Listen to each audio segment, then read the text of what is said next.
মুসলমান ভাইরা আমার গভীর মনোযোগ। এই জন্য আমি আপনাদের সামনে আপনাদের খেদমতে কোরআনুল কারীমের 31 নম্বর সূরা সূরাতুল লুকমানের 34 নম্বর আয়াত আমি আপনাদের সামনে তেলাওয়াত করেছি। আল্লাহ রাব্বুল আলামিন तमाम পৃথিবীর মানুষদেরকে বলেন, ইন্নাল্লাহা ইনদাহু ইলমুস সাআহ ওয়া ইউনাজ্জিলুল গায়সা ওয়া ইয়ালামু মা ফিল আরহাম ওয়া মা তাদরি নাফসুম মাযা তাকসিবু গাদা ওয়া মা তাদরি নাফসুম بأي أرض تموت।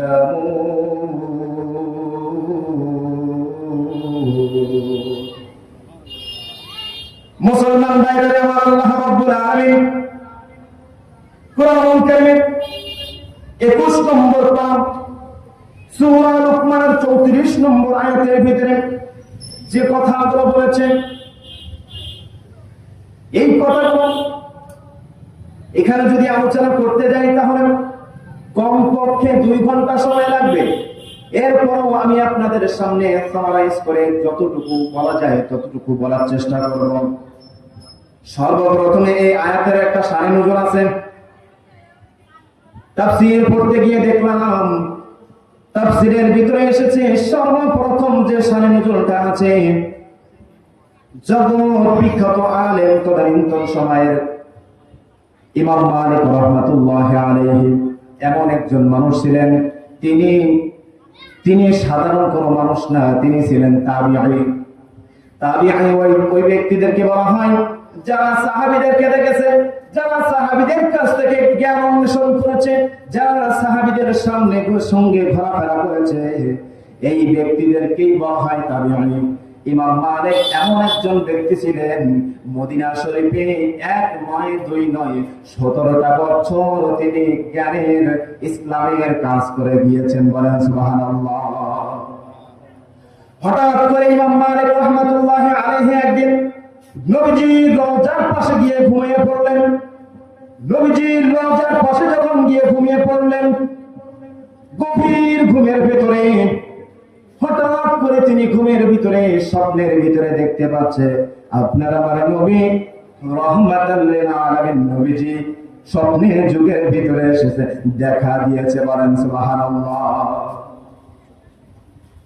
মুসলমান ভাইরা আমার,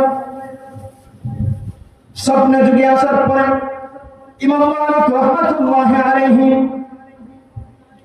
আপনার আমার নবী রাহমাতাল লিল আলামিন নবীজিকে জিজ্ঞাসা করতেছেন, ইয়া রাসূলুল্লাহ, ইয়া হাবিবাল্লাহ,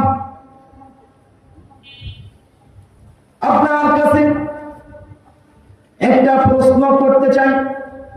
ইমাম মালিক রাহমাতুল্লাহি আলাইহি যখন প্রশ্ন করতেছে, ইয়া রাসূলুল্লাহ, ইয়া হাবিবাল্লাহ, আমি এই দুনিয়ার জমিনে কতদিন বাঁচবো আপনি একটু আমাকে বলে দেন। আল্লাহর নবী বিশ্বনবী কোনো কথা বললেন না, কোনো কিছু বললেন না। 5টি আঙ্গুল উঁচু করে দিয়ে ইমাম মালিকের সামনে 5টি আঙ্গুল উঁচু করে দিয়েছেন। 5টি আঙ্গুল উঁচু করে দেওয়ার পরে ইমাম মালিক রাহমাতুল্লাহি আলাইহি তিনি হঠাৎ করে ঘুম ভেঙে গিয়েছে। ঘুম ভেঙে যাওয়ার পরে ইমাম মালিক রাহমাতুল্লাহি আলাইহি দিয়া কয়, হায় হায়, এত সুন্দর স্বপ্ন দেখলাম। রাহমাতাল লিল আলামিন নবীজিকে দিদার হয়ে গিয়েছে। নবীজির কাছে জিজ্ঞাসা করলাম কতদিন হায়াত আছে, কিন্তু আপনার আমার নবী 5টি আঙ্গুল উঁচু করে দিয়ে কি বোঝাতে চেয়েছেন বুঝতে পারলাম না। 5 মাস সময় আছে নাকি? আমি কি 5 মাস বাঁচবো, নাকি 1 বছর বাঁচবো, নাকি 5 বছর বাঁচবো, নাকি 5 দিন বাঁচবো? আল্লাহর নবী আমাকে ইন্ডিকেট করে কোনো কিছু বোঝায় দেন নাই, শুধু 5 আঙ্গুল উঁচু করে দিয়ে আল্লাহর নবী চলে গেলেন। ইমাম মালিক রাহমাতুল্লাহি আলাইহি যখন ঘুম ভেঙে গেল, ওই সময়কার সব থেকে জবরদস্তি আলেম ছিল ইমাম মালিক। তারপরে আরেকজন আলেম ছিল আল্লামা ইবনে শিরিন। স্বপ্ন দেখেছে তাবিঈ, আবার স্বপ্নের ব্যাখ্যা দিবে তাবিঈ। আল্লামা ইবনে শিরিন রাহমাতুল্লাহি আলাইহি পৃথিবীর জমিনে সব থেকে কঠিনতম স্বপ্নের ব্যাখ্যা তিনি দিয়ে দিয়েছেন। ইমাম মালিক রহমাতুল্লাহি আলাইহি তার খাদেমকে বলতেছে, খাদেম, ও খাদেম, যাও আল্লামা ইবনে শিরিনের কাছে চলে যাও, আমার এই স্বপ্নের ব্যাখ্যাটা কি হয় তুমি তার কাছে জিজ্ঞাসা করো। খবরদার, খবরদার, আমি যে তোমাকে পাঠিয়ে দিয়েছি এই কথাটা খবরদার, খবরদার ইমাম ইবনে শিরিনের কাছে বলবা না, কে পাঠিয়েছে এটা বলবা না, শুধুমাত্র স্বপ্নের ব্যাখ্যাটা তুমি চাইবা। খাদেম চলে গেল ইমাম ইবনে শিরিনের কাছে। ইবনে শিরিন বলতেছেন,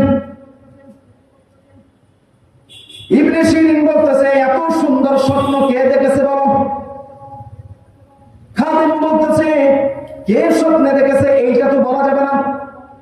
ইমাম ইবনে শিরিন বলতেছে, যে ব্যক্তি স্বপ্নে দেখেছে ওই ব্যক্তির নাম যদি না বলো তাহলে স্বপ্নের ব্যাখ্যাও দেওয়া যাবে যাবে না।